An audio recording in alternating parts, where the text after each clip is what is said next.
Abe Uber é presidente da Associação MDA, pastor sênior da Paz Church São Paulo e supervisor da Paz Santarém, e temos a honra em tê-lo como preletor em nossa conferência. Vamos receber com honra Pastor Abe Uber. Mas, queridos, eu quero falar com pastores, com líderes. Eu sei que talvez tem alguns aqui que não lideram células ainda, talvez, mas você foi chamado para uma área ou outra, com certeza, influenciar outras pessoas, impactar pessoas, ser usado por Deus. E eu quero falar três segredos importantes para os líderes, tá? 3 segredos importantes, e todos 3 começam com P, tá? É processo, perseverança e paixão, tá? Pode mostrar na tela aí: processo, perseverança e paixão. Processo, perseverança e paixão. Todo mundo diz em voz alta: processo, perseverança e paixão.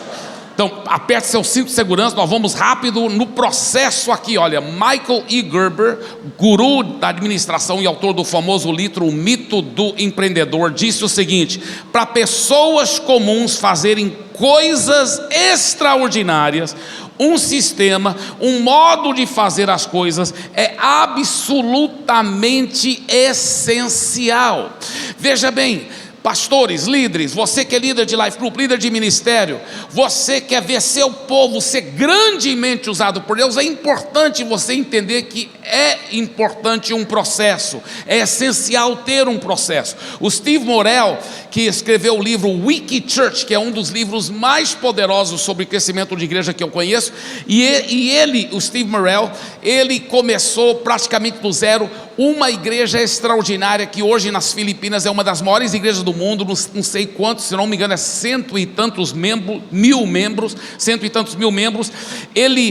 Ele é um cara extraordinário. Olha o que ele disse o seguinte: eu vejo evidência disso todos os dias nas Filipinas. Um dos princípios que baseiam nossa estratégia de discipulado é que todo crente pode dar e deve fazer discípulos, e nós construímos um sistema. Pode mostrar isso na tela, por favor. Eu acho que tem o slide aí, tá? E nós construímos um sistema, um modo de fazer as coisas para que isso aconteça. Tá certo? Como equipe de liderança, concentramos a maior parte de nossa atenção na elaboração, monitoramento e manutenção de um processo simples que equipe e empodere até mesmo mais jovens dos cristãos a fazer novos discípulos.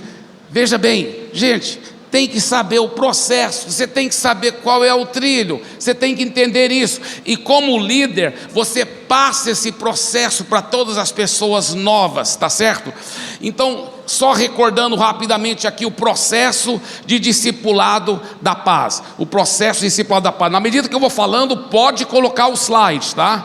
Pode colocar o slide, esse próximo slide, o processo do discipulado da paz. Veja bem, é muito, muito importante, você que é pastor, líder de outra igreja evangélica, nós não estamos falando que o nosso processo é o melhor, não, para nós é o melhor, mas o Espírito Santo vai mostrar para você e para a sua denominação qual é o melhor processo. Você, muito obviamente, talvez não vai copiar o nosso processo, claro que pode se quiser, mas é bem provável que o Espírito Santo vai te mostrar como adaptar, como mudar um ponto aqui, acrescentar outro ali, tirar um ponto ali. Mas é importante para cada igreja ter um processo bem definido, e cada líder dentro daquela igreja deve conhecer o processo. Então, se você é membro da Paz Church aqui de Santarém, ou de qualquer outra Paz Church, é importante você saber o nosso processo. E você que é pastor de uma outra igreja, você pode estudar o nosso processo, vai orar, vai buscar Deus, e Deus vai mostrar para vocês como deve ser o seu processo. Mas cada igreja deve ter um processo para que realmente tenha um trilho do qual caminhar, e assim as pessoas vão fazer coisas extraordinárias. Então nós temos o que nós chamamos a trajetória do membro da Paz Church, a trajetória do membro da Paz Church, tá? E eu vou rapidamente aqui nessa trajetória. Primeiro, o culto de celebração. e o novo nascimento. Nós cremos que aquela pessoa vai converter ou no culto ou na célula, mas ela vai converter, e é importante ela participar do culto de celebração. Depois ela torna-se um membro através do café com o pastor. Ela se torna um membro. Depois que ela se torna um membro através do café com o pastor, ela vai completar a estação DNA. Estação DNA muito, muito forte. São 2 sessões muito contundentes, onde nós mostramos a visão da Paz Church, a missão da Paz Church, e também quais são os 10 valores da Paz Church. Os 10 valores da Paz Church. Quarto, ela vai servir em algum ministério. Tá? Ela vai servir em algum ministério, e eu vou voltar para esse daqui um pouquinho. Quinto, ela vai ser membro de um life group. Nós chamamos life group lá em São Paulo, mas também é chamado de célula, tá? Nós também chamamos célula. Ela vai ser membro de uma célula, se ela não for ainda. Muitas vezes ela converteu porque ela foi trazida por uma célula, muito bem. Mas se ela não tiver ainda numa célula, nosso desejo, nós não forçamos ninguém, tem que ir para a célula, você tem que ir para a célula. Não, nada forçado dá certo. Mas nós encorajamos, nós amamos, nós trabalhamos para ela realmente, ela é contagiada. É interessante que lá em São Paulo, alguns pastores, até da visão do MDA, nem gostam que eu falo o que eu vou falar agora, porque eles falam: meu Deus, pastor Emílio, você falou isso, prejudicou, porque os membros da minha igreja que eu finalmente tinha convencido para participar da célula, aí você falou isso, você prejudicou meu trabalho. Porque eu falo assim, olha, ninguém precisa ir. Lá em São Paulo eu falo, vez após vez, você não precisa estar numa célula para poder ser membro da igreja, só se você quiser. Mas por que todos acabam querendo participar de uma célula? Por que todos acabam querendo? Sabe por quê? Porque é tão contagiante, é tão leve, é tão transformador. Então, gente, por favor, diga em voz alta: nada forçado dá certo.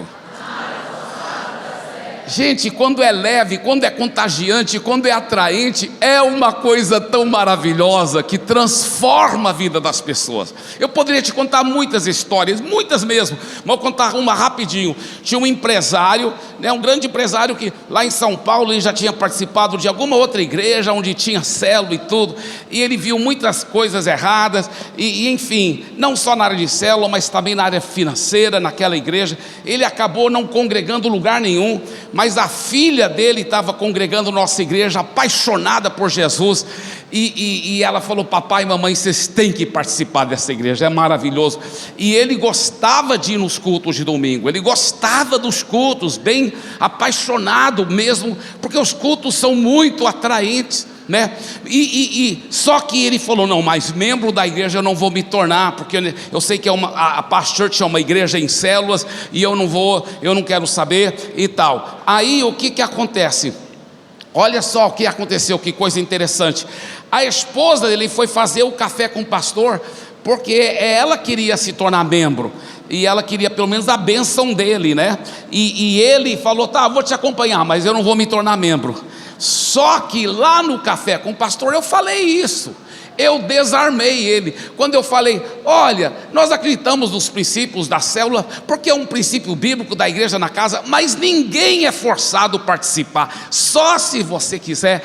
Você pode se tornar membro sem nunca ir para uma célula, porque nós te amamos. Se você realmente já nasceu de novo, e você realmente quer seguir Jesus e ser membro dessa igreja, é uma bênção e tudo.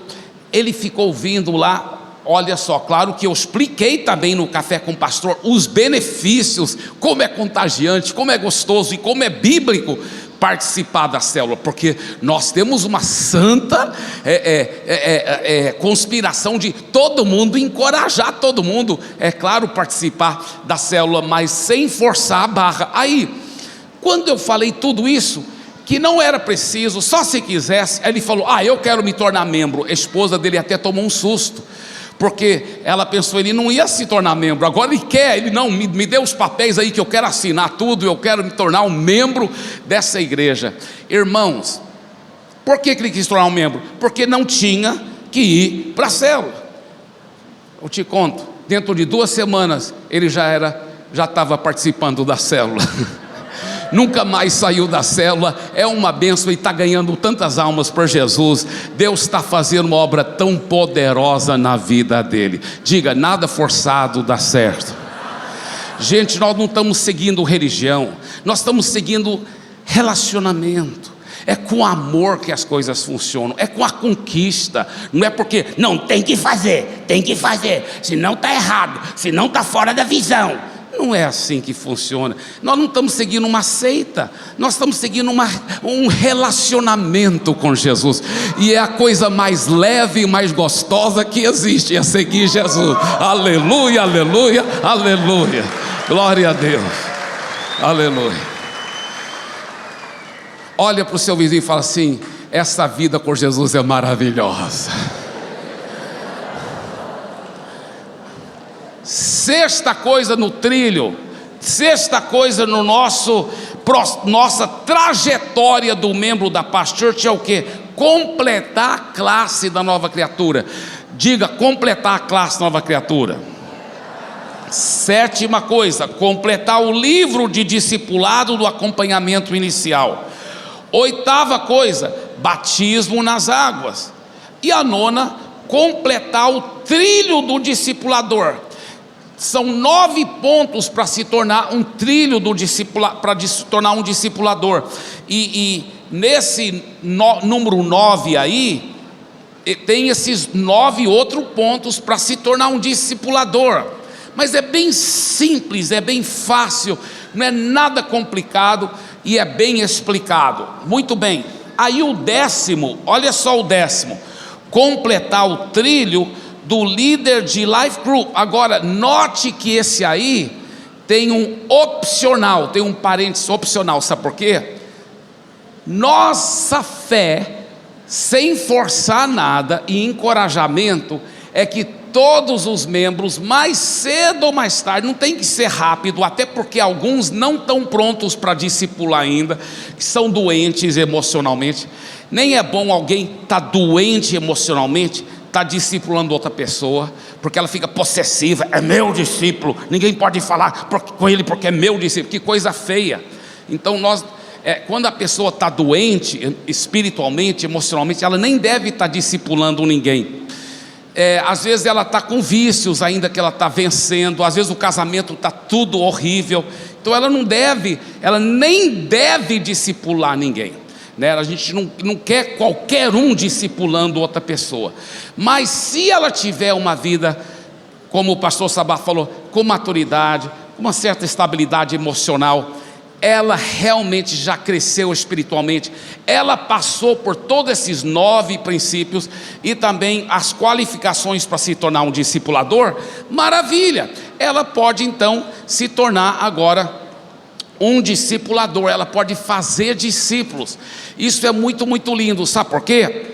Nosso alvo é que todo mundo, mais cedo ou mais tarde, alguns bem mais tarde, porque não estão prontos ainda emocionalmente para isso, mas nosso alvo sim, é ver todos um dia fazendo discípulos, porque isso é bíblico. A Bíblia, a grande comissão não é uma grande sugestão, a grande comissão é a ordem, não é uma das ordens, é a ordem que Jesus deixou bem antes dele subir aos céus, e de fazer discípulos de todas as nações. Jesus não disse ir de fazer convertidos, ele disse ir de fazer discípulos. Então nós devemos sim encorajar todos a caminhar até esse 9º princípio aí, o 9º princípio, o 9º passo aí da trajetória do membro da Paz Church, até o número 9. Agora o número 10 é opcional.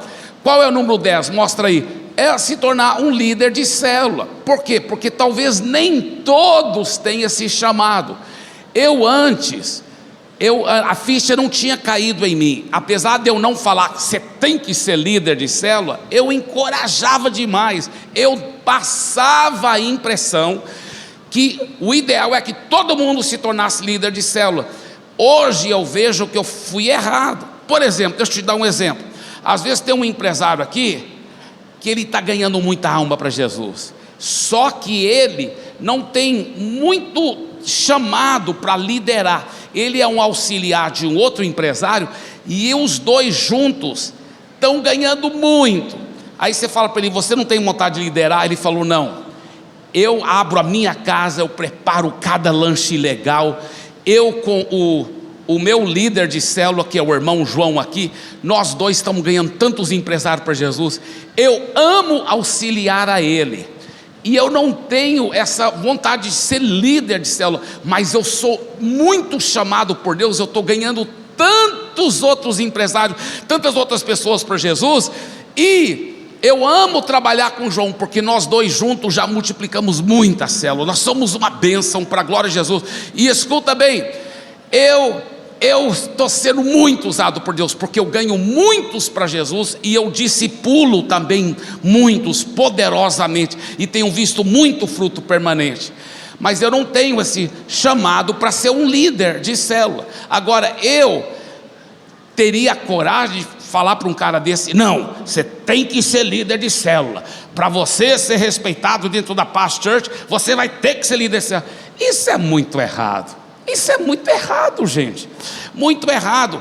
E outra coisa, de passar a impressão que ele é menos importante do que alguém que é líder de célula, também é muito, muito errado, porque cada um tem o seu chamado. O olho não pode dizer para o pé: eu não preciso de você, ou você é inferior a mim. Não, cada membro do corpo é tão importante quanto o outro.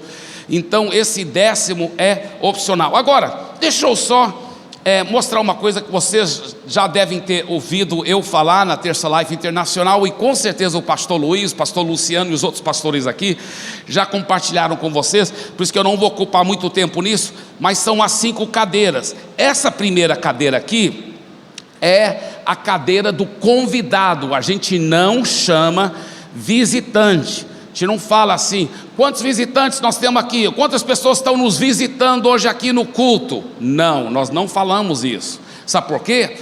Porque se você chamar a pessoa de visitante, ela vai se ver só como visitante e não como parte da coisa. Então você fala assim: quantos estão nos honrando com a sua presença aqui pela primeira, segunda, terceira vez? Porque se tem a terceira, vai ter a quarta, quinta, sexta, aí já faz parte daqui, já faz parte. Então a gente nunca chama de visitante, nós chamamos de convidado, chama de honrando com a presença, mas nunca de visitante, porque não é visitante, eles pela fé já é daqui, não é mais visitante, em nome de Jesus. Você concorda, em nome de Jesus? Aleluia. Agora então a primeira cadeira, a cadeira do convidado. Diga: convidado. Muito bem, então olha a santa conspiração, toda a igreja, tá? Deixa eu só abrir um parênteses aqui. Essas 5 cadeiras é como se fosse, num certo sentido, um resumo bem prático dos 10 pontos da trajetória do membro, tá? Então as 5 cadeiras é como se fosse um resumo bem prático dos 10 pontos que eu acabei de compartilhar com vocês. Então vamos lá. Primeira cadeira, cadeira do convidado. Olha, toda a igreja, escuta bem, toda a igreja tem uma santa conspiração de levar todo mundo para a primeira cadeira, convidar muita gente para o culto, para a célula, convidar com amor. E aí que eu falo, os cultos tem que ser tão cheio do Espírito Santo, a célula tem que estar tão cheia do Espírito Santo. Você sabia de uma coisa? Claro que eu ensino o nosso povo a convidar seus amigos, seus parentes, tanto para a célula como pro culto, mas em geral, a minha esposa, o pastor Sabá, o pastor Mailé são testemunha disso. Eu não faço uma grande coisa disso, sabe por quê? Porque o nosso povo, para a glória de Jesus lá em São Paulo, eles que ficam querendo convidar todo mundo, eles falam lá: nosso culto é gostoso demais. Então até alguém que tem um patrão ateu, ele fala para o patrão: não, sei que você é ateu, mas você vai gostar do nosso culto. Se você não gostar, pode até me demitir, porque o senhor vai ver que o senhor vai gostar. Aí o patrão vai lá, a presença manifesta de Deus, a unção na palavra, o louvor, excelência, além de um pastor muito bonito, claro. Aí, brincadeira. Mas o que acontece? Aquele patrão fala assim: cara, já terminou? Foi bom demais. eu nem sei se Deus existe, mas estou gostando, eu vou ficar voltando aqui. Eu vou ficar voltando aqui. Olha só, deixa eu te falar uma coisa. Pode ter certeza, os cultos e as células, as suas células, na igreja onde você congrega, seja onde, qual for, aonde esse lugar, porque eu sei que tem centenas de igrejas representadas em vários lugares aqui, mas eu declaro que os seus cultos e as suas células vão ser tão contagiantes, que essa primeira cadeira, os seus membros vão literalmente estar arrastando os seus amigos, seus parentes, todo mundo para essa primeira cadeira. Você crê isso? Dê para Jesus uma forte salva de palmas. Aí tem a segunda cadeira. A segunda cadeira é a cadeira do seguidor de Jesus. Não basta ele só ser convidado. Agora toda a igreja tem uma santa conspiração de levar todo mundo que está na primeira cadeira para a segunda cadeira, dele entregar a vida para Jesus, dele ter um novo começo em Deus. Uau! Essa segunda cadeira é uma santa conspiração para levá-lo para a segunda cadeira, onde ele vai entregar a vida para Jesus, e aí ele começa a ser discipulado, ele começa a ser integrado numa célula, ele começa a passar o livrinho do acompanhamento inicial, enfim, é uma benção. E uma vez que ele entregou a vida para Jesus, aí toda a igreja tem uma santa conspiração de levá-lo para a terceira cadeira. Qual a terceira cadeira? Membro da Paz Church. E como que se torna membro? Através de fazer o café com o pastor. É maravilhoso. Eu vi que aqui em Santarém já estão fazendo, né, pastor Luiz? Parabéns, isso é fenomenal. E olha, o café com o pastor, uma vez que ele é membro, aí olha o nosso erro antes, gente. Da terceira cadeira a gente ia para a quinta. Qual é a quinta? Se tornar um discipulador. Aí a gente unia a fome com a vontade de comer. A pessoa, uma vez que se torna membro da igreja, foi para o encontro, ela volta querendo trabalhar muito para Jesus, e a gente confiava logo vidas preciosas na mão daquela pessoa, e aquela pessoa ainda era muito imatura. Então aquela pessoa tinha boa vontade, mas ela não estava pronta para discipular e cuidar de vidas, porque isso é muito sério. Então ela machucava as pessoas, ela fazia as coisas erradas, porque a gente pulava da terceira cadeira direto para a quinta cadeira, que é a cadeira do discipulador. E não, ela, agora toda a igreja tem uma santa conspiração de levar a pessoa da terceira cadeira para a quarta cadeira. Qual é a quarta cadeira? Cadeira do voluntário. Ela vai trabalhar em um ministério, ela vai servir com sorriso, com alegria, ela vai ajudar no estacionamento, segurando placas lá na frente, ela vai servir na assistência social, levando cestas para as pessoas necessitadas, ela vai ajudar. E olha, deixa eu falar uma coisa. As pessoas perguntaram para mim, esses dias, antes de ontem, eu estava pregando lá em Maricá, no Rio de Janeiro, uma grande conferência para pastores e líderes. As igrejas lá também, na visão do MDA, tinha muita gente lá, muitos pastores, e me perguntaram lá num painel que eu participei, como você faz sobre ministérios e as células, né? Porque em muitas igrejas os ministérios e as células parece que competem um com o outro. O líder da célula fala, não participa do ministério não, para você poder trabalhar mais na célula. E os líderes do ministério, coitados, eles muitas vezes ficam sem ninguém para trabalhar. Nós temos visto que quando toda a igreja tem essa santa conspiração de levar a pessoa, até o líder de célula, ele não vai falar para a pessoa logo, olha, você vai se tornar líder de célula, nós vamos multiplicar, você vai se tornar discipulador. Não, ele fala, agora o próximo passo para você é você se tornar um voluntário, é você servir em algum ministério. Ore e busque a Deus para saber qual ministério para você servir, porque é dando que recebe. Quando você ajuda outras pessoas com seu sorriso, você segura uma placa, você ajuda na assistência social, você ajuda no balcão de informações, você está você está realmente dando, e ao dar você vai abrir os canais para que Deus possa te abençoar mais. Olha o que tem acontecido, irmãos, uma coisa fabulosa que tem acontecido. A igreja toda conspira, inclusive as células, para levar aquela pessoa a trabalhar como voluntário. Agora, por que nós fazíamos errado antes? Levávamos ela de novo convertido, se tornou membro da igreja e rapidamente já cuidando de vidas.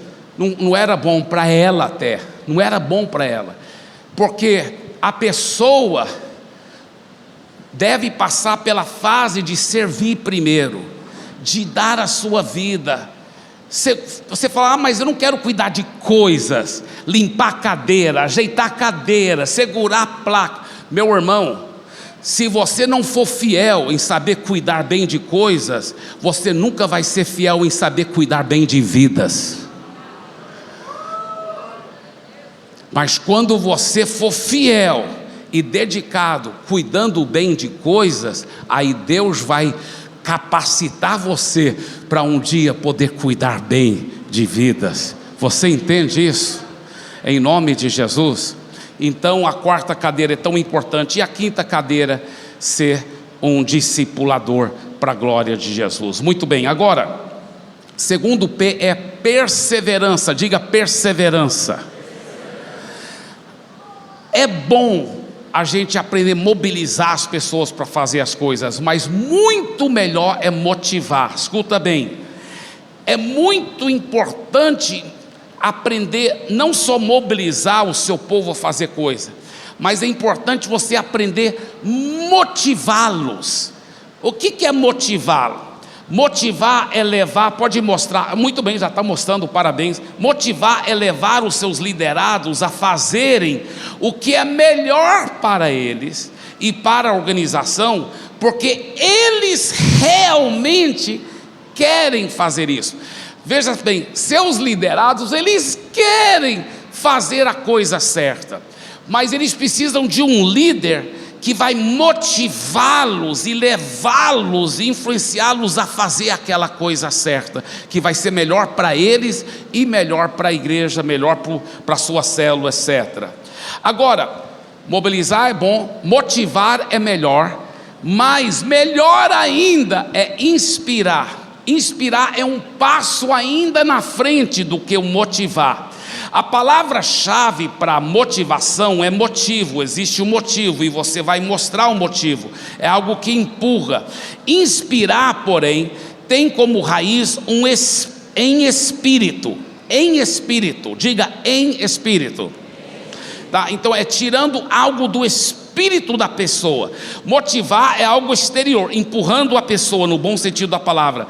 Inspirar é você puxando de dentro dela o que é de melhor. Você puxa lá de dentro e o que é de melhor naquela pessoa.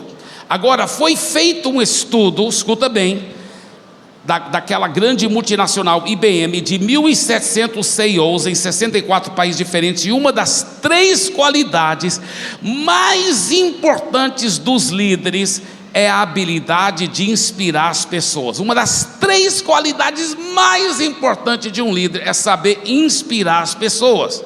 Agora, se você já trabalhou debaixo de um líder inspirador, você sentiu entusiasmado, encorajado, motivado, energizado, engajado, e você sentiu que o que estava sendo valorizado e que você estava sendo uma pessoa importante na organização.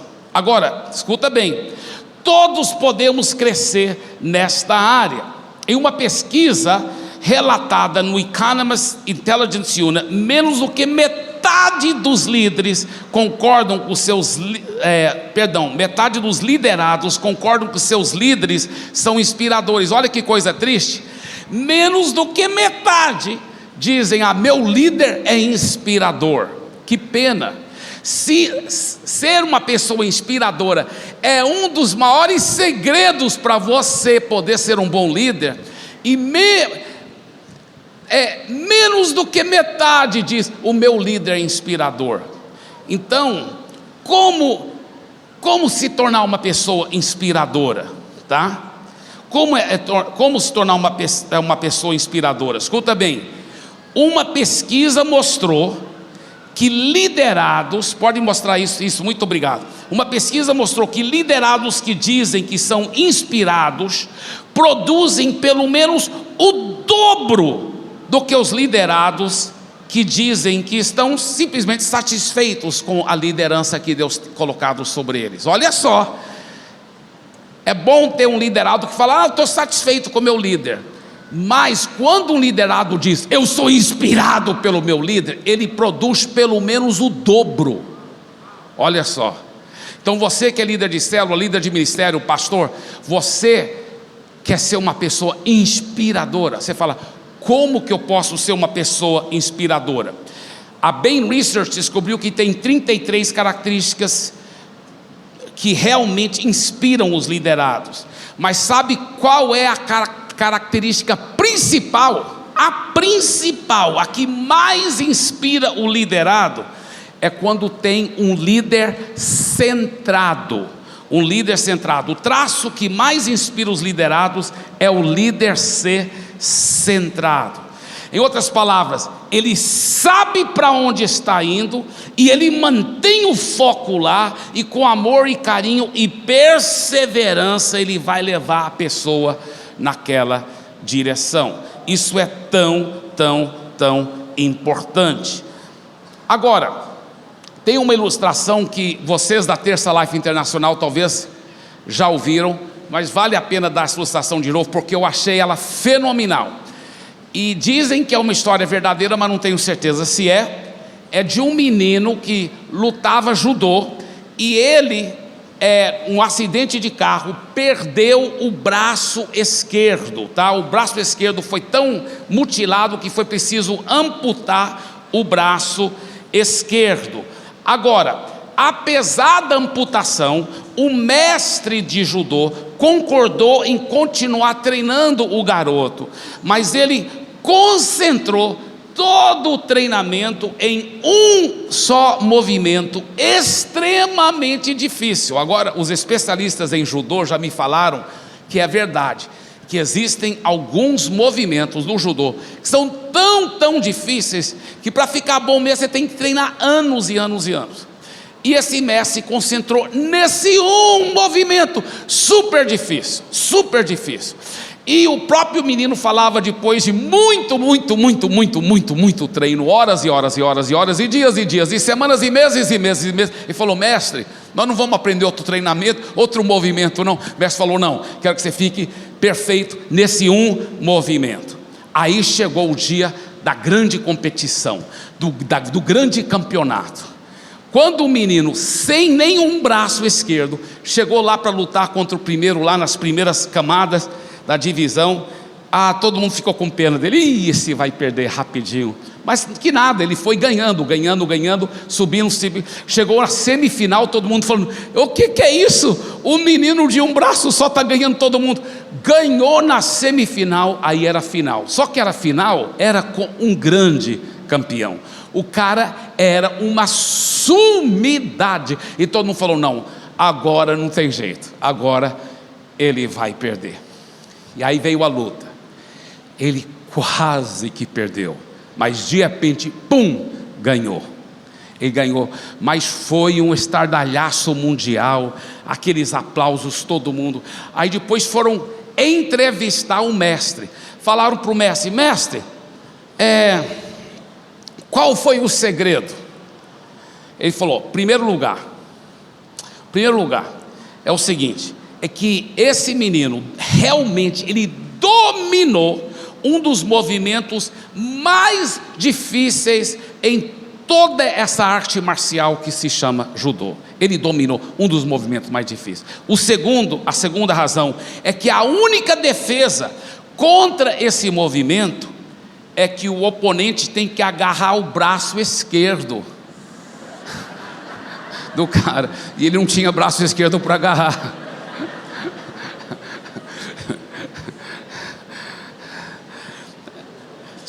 Escuta bem que eu vou falar para vocês. Nós da Paz Church, nós vamos ser super excelente em muitas áreas. Porém, a equipe de liderança, Presbitério Governo Nacional da Paz Church, já está decidida a dominar, mas dominar mesmo, um único movimento, praticando dia após dia, semana após semana. Qual é esse único movimento?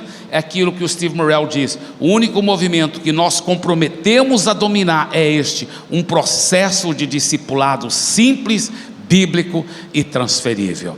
A gente vai perseverar até fazer discípulos de todas as nações.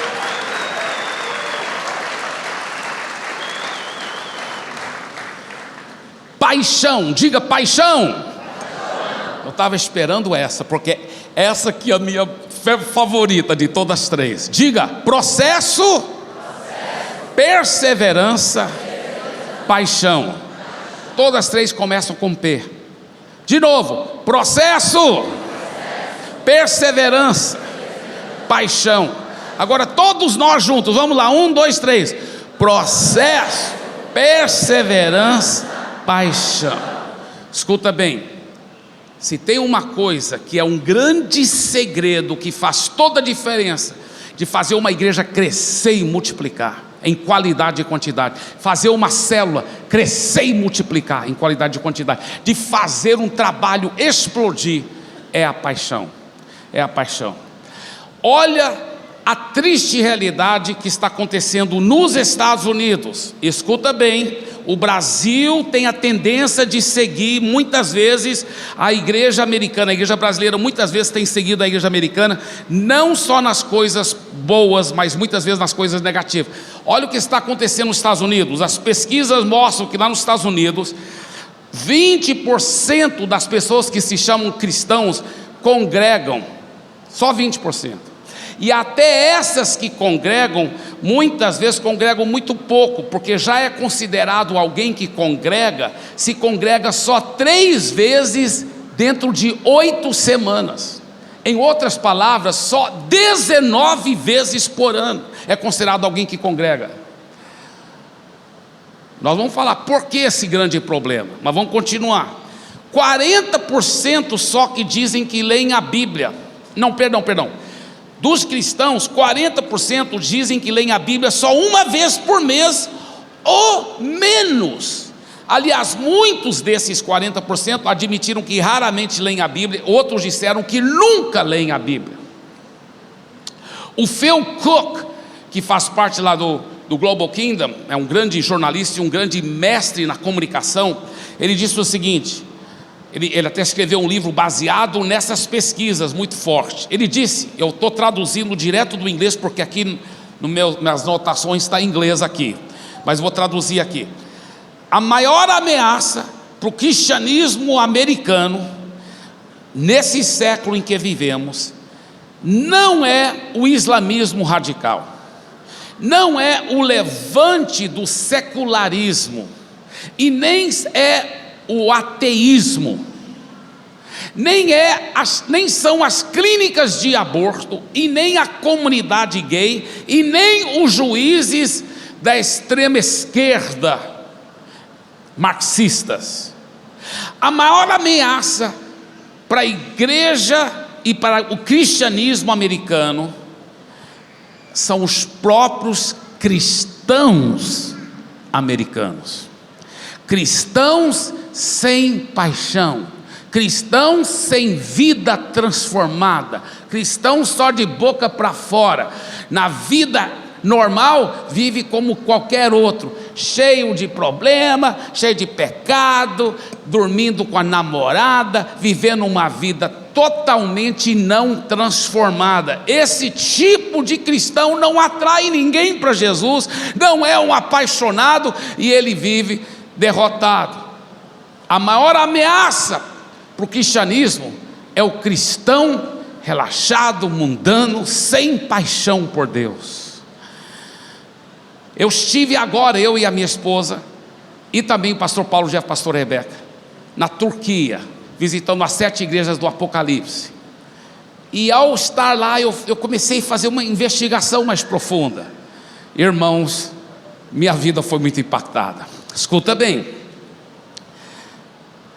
A Turquia era o palco de um dos maiores avivamentos da igreja primitiva. Foi para lá que Paulo escreveu, porque naquela época era conhecido como Ásia, e ele escreveu o livro de Gálatas, que é uma região do que agora se chama Turquia, onde tinha várias igrejas, e Paulo escreveu lá para os Gálatas. Foi lá que também as 7 igrejas do Apocalipse, todas lá. Aliás, Turquia tinha centenas de igrejas cristãs, irmãos, centenas, e um grande avivamento. A cidade de Éfeso, que talvez era uma das cidades, talvez não, com certeza era uma das mais importantes cidades de todo o Império Romano. A cidade de Éfeso talvez chegou a ter a igreja cristã lá a 50 mil membros ou mais. 50 mil membros.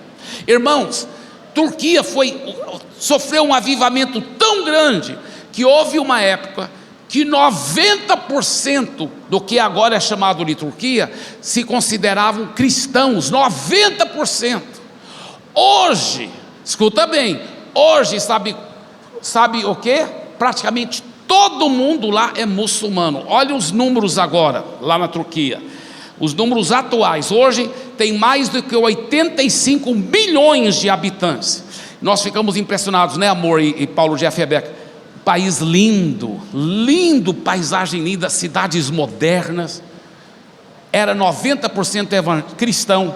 Hoje, quase todo mundo é muçulmano. Quase 99, 100%. Olha só de cristãos o que tem lá agora, de cristãos. 0,6%. Ou em outras palavras, mais ou menos metade de 1%. E até desses cristãos já está englobado aí católico, ortodoxo, mormon, testemunho de Jeová, está tudo englobado. Então, dos cristãos evangélicos, as pessoas nascidas de novo, sabe qual é a porcentagem? 0,04%. Em outras palavras, de cada 1000, né, só tem 4 pessoas. Você fala, porque os muçulmanos mataram todo mundo e forçaram todo mundo, quem não se tornasse muçulmano ia morrer. Não fizeram isso. É verdade que o Império Otomano, que foi um império muçulmano, sim, matou muitos cristãos, mas depois que estava bem estabelecido o Império Otomano, tinha milhões de cristãos, pelo menos centenas de milhares. E eles falaram o seguinte: pode continuar sendo cristão, pode continuar sendo da religião que você for, hindu, budista, só que tem um detalhe: se você não for muçulmano, você vai ter que pagar um imposto mais alto. E o imposto mais alto chegou a ser 50% de imposto, 50%. Então, o povo passando necessidade, pobre, não tinha um compromisso com Jesus, era cristão só de nascença, só nominal, porque papai e mamãe era de lá daquela igreja evangélica, eu também sou, meu avô e tal, não tinha vida com Deus, não tinha paixão por Jesus. Então sabe o que fizeram? Então vou mudar de religião, porque está ficando muito caro. Olha, pagar 50% de imposto, não aguento mais. Muçulmano não tem que pagar imposto, então eu vou virar muçulmano. Olha só, irmãos, a pessoa, sabe por quê? Porque a maioria daqueles cristãos não eram nascidos de novo, não eram convertidos, não tinha um relacionamento vivo com Deus, não tinha uma paixão por Jesus. E hoje em dia no Brasil, nós, graças a Deus, estamos longe disso, mas já tem em muitos lugares do Brasil, muitos que são cristãos só por religião, só da boca para fora, não tão apaixonados seguindo Jesus. E eu lhe pergunto, qual é o problema? Virou religião, não estão cheios de vida, não estão cheios da presença de Jesus. Essa apatia, essa falta de paixão é porque tanto nos Estados Unidos, mas no Brasil também já tem alguns assim, porque ou nunca converteram, ou se converteram não tem compromisso nenhum para com Deus. Agora, qual é a solução? Escuta bem, a solução é a grande comissão. É por isso que queima dentro de mim, porque no Brasil, irmãos, evangélicos são muito milhões.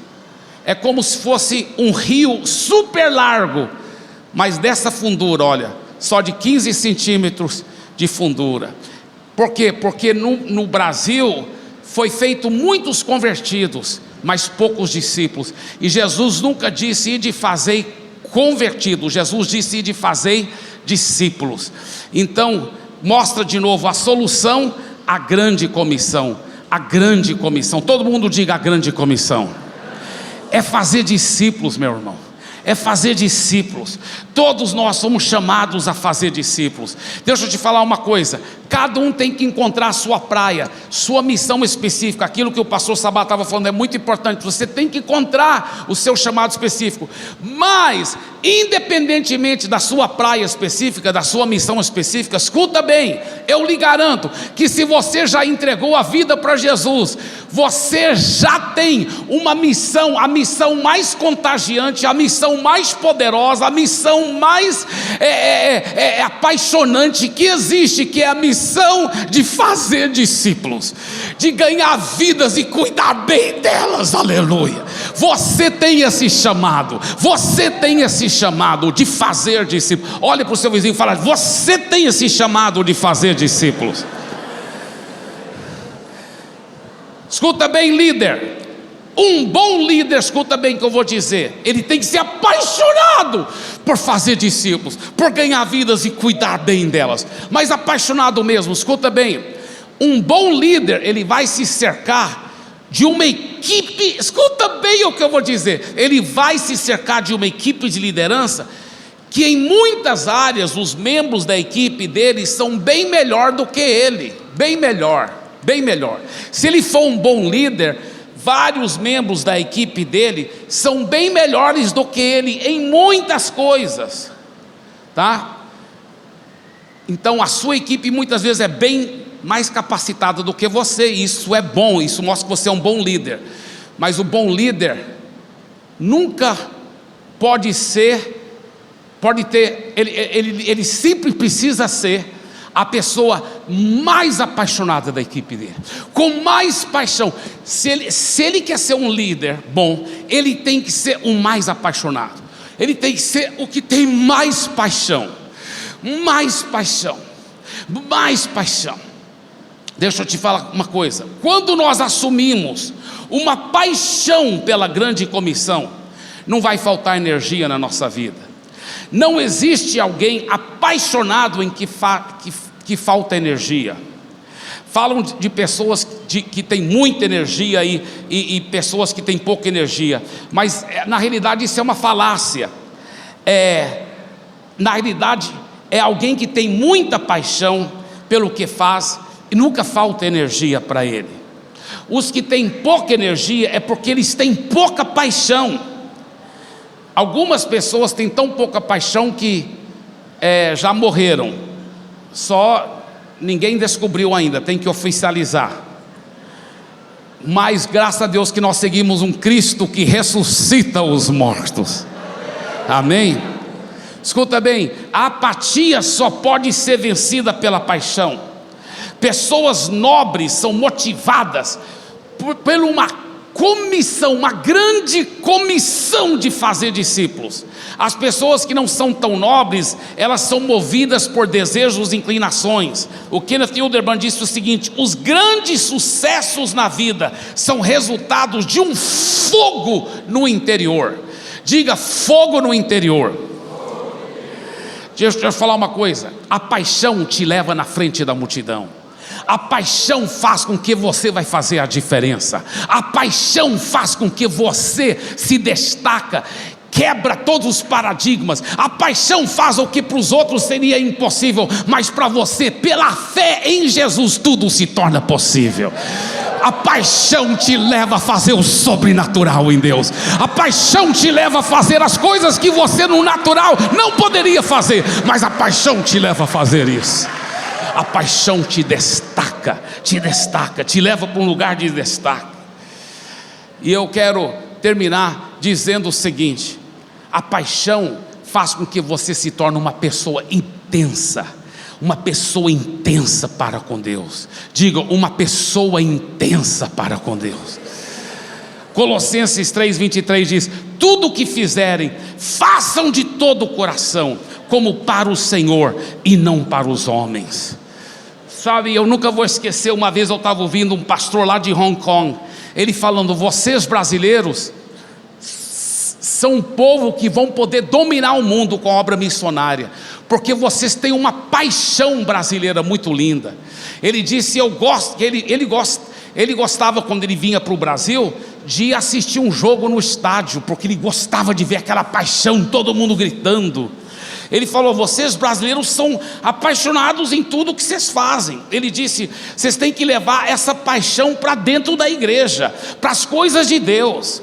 Ele disse: as igrejas aqui no Brasil têm sido muitas vezes influenciadas por outras culturas, tem que ser tudo, bem religioso. Ele fala: os brasileiros têm que ser eles mesmos, tem que ter essa paixão brasileira dentro das coisas de Deus, para fazer o que é mais importante e mais precioso ao coração de Deus, porque uma alma vale mais do que o mundo inteiro, meu irmão. Então nós temos que ser apaixonado por almas, apaixonado por fazer discípulos, apaixonado por ganhar o mundo por Jesus. Ele disse que ele gosta até de ver o jeito que o brasileiro dirige o carro, dizendo ele que lá na China a pessoa dirige o carro assim, todo cuidadosinho assim. Aí vai mudar de pista, faz assim.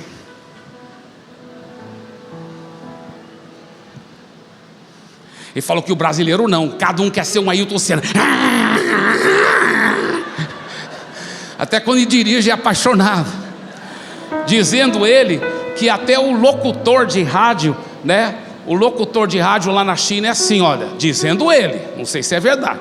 Ele falou que o locutor de tá narrando um jogo de futebol, fala assim, o locutor faz assim,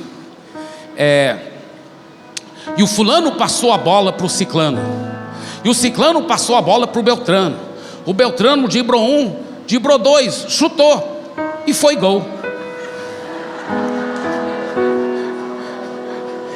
E ele disse: vocês brasileiros não. Ele falou que ele gosta de ouvir. Ele vem para o Brasil, ele gosta de ligar o rádio e ver, porque o narrador fala assim: e o fulano chutou a bola, e o ciclano chutou, e driblou um, driblou dois, chutou, foi gol.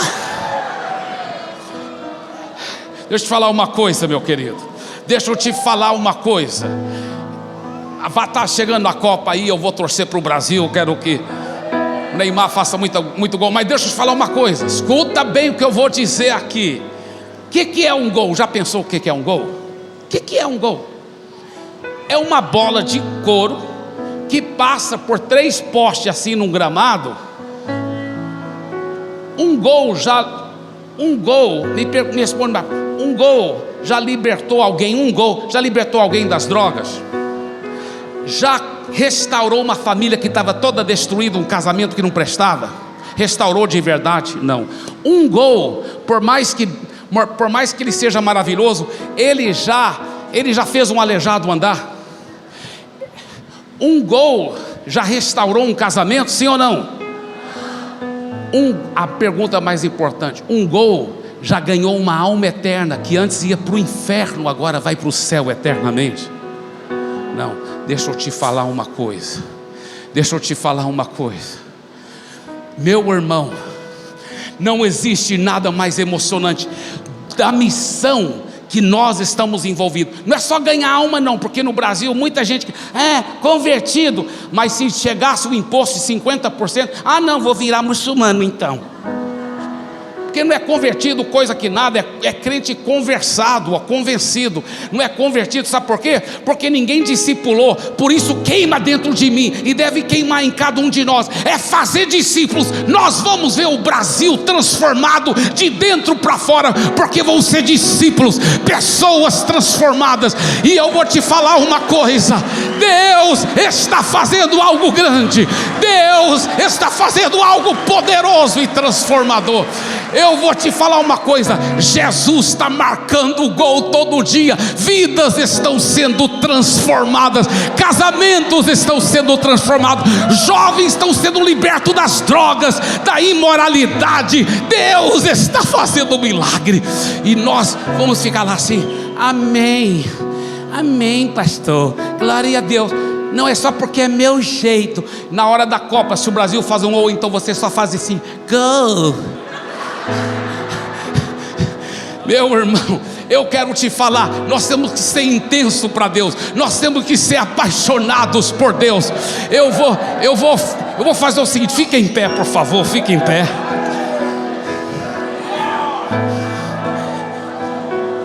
Eu vou narrar agora, tá? E aí eu quero que você mostre essa paixão por Deus. Amém? É Jesus contra o diabo e os demônios. Amém? Eu não sou um narrador profissional, mas eu vou tentar fazer uma coisa aqui, tá? Vamos lá. Eu estava num culto igual esse, numa conferência, e tinha um irmão que era narrador profissional. Eu pedi ele para fazer a narração. Foi bem legal.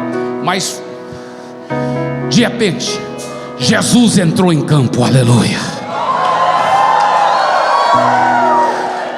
Os demônios já estão tremendo.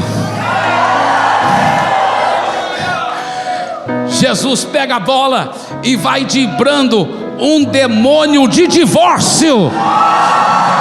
Mais um casamento é restaurado para Jesus.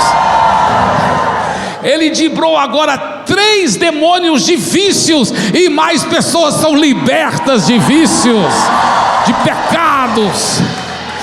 E ele vai descendo o campo, e ele faz um chapeuzinho por cima de um demônio de uma doença incurável, e a pessoa foi curada milagrosamente.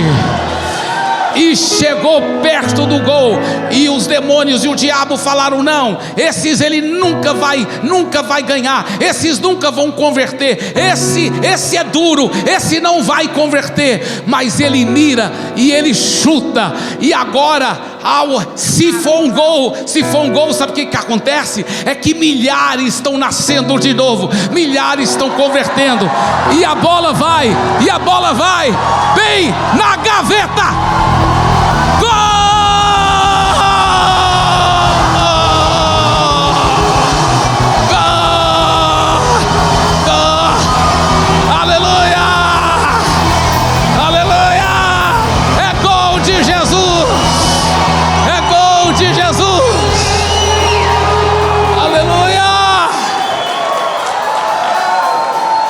Diga: processo, perseverança. Diga: paixão. Diga: nada vai me impedir de ser intenso para o meu Deus. Eu vou fazer discípulos das nações, e nenhum demônio vai me fazer desistir, porque eu estou envolvido no projeto mais apaixonante do universo, que é ver vidas eternamente transformadas. Aleluia, aleluia, aleluia, aleluia. Aleluia.